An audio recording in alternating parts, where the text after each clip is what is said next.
Namaskar and pranams, dear children. Hope you're all doing great. Today, I'll be talking on a very important topic, self-strength, or we can say the power of the mind. Through the process of accepting one's state and condition and the will to move on, one gains self-strength. How many of us actually accept the way we are? A lot of times, one will see people do not accept themselves and are always complaining on how life can be better rather than focusing on one's strength. Let me narrate a beautiful, true, inspiring story of Kiran Kanodia. Kiran Kanodia belonged to a poor household in Faridabad. She excelled at academics and was soon working at Infosys in Hyderabad as a test engineer.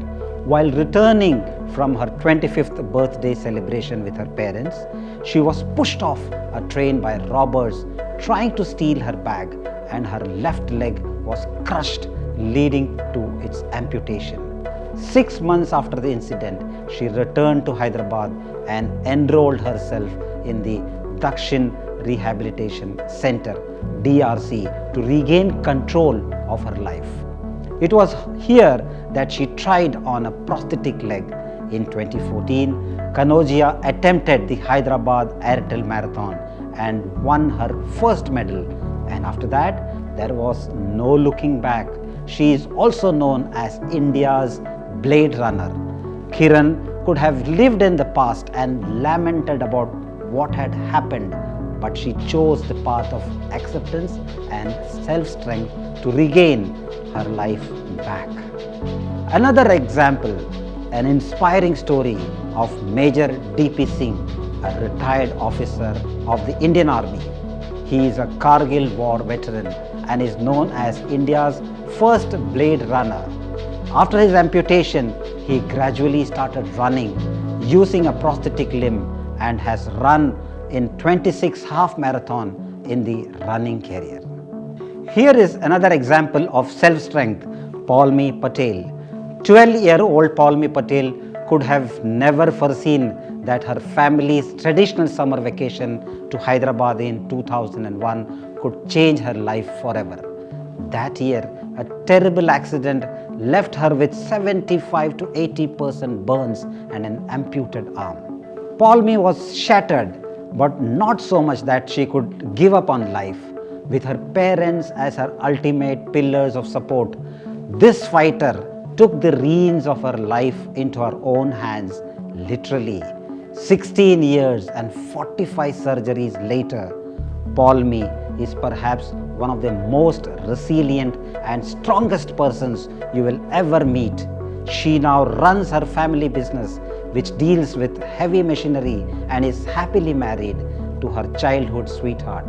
In her own words, Paulmi said, "There were two choices, either give up and drown myself in self-pity, or make peace with the situation and face it with a smile." She said, "I started seeing everything as an opportunity rather than an hindrance, and that's what made the difference for Paulmi." The next example of self-acceptance and carrying forward is that of Dr. Stephen William Hawking. We all are aware of him and we all have seen him in television. He was the most prolific scientist in quantum physics and has given the world an insight to his mind and has taught us that mind is the most powerful object that one possesses. Stephen William Hawking was an English theoretical physicist, cosmologist and an author. In 1963, Hawking was diagnosed with an early onset, slow progressing form of motor neuron disease that gradually over the decades paralyzed him. Gradually, he lost his speech, but that was no hindrance to his quest for truth and science.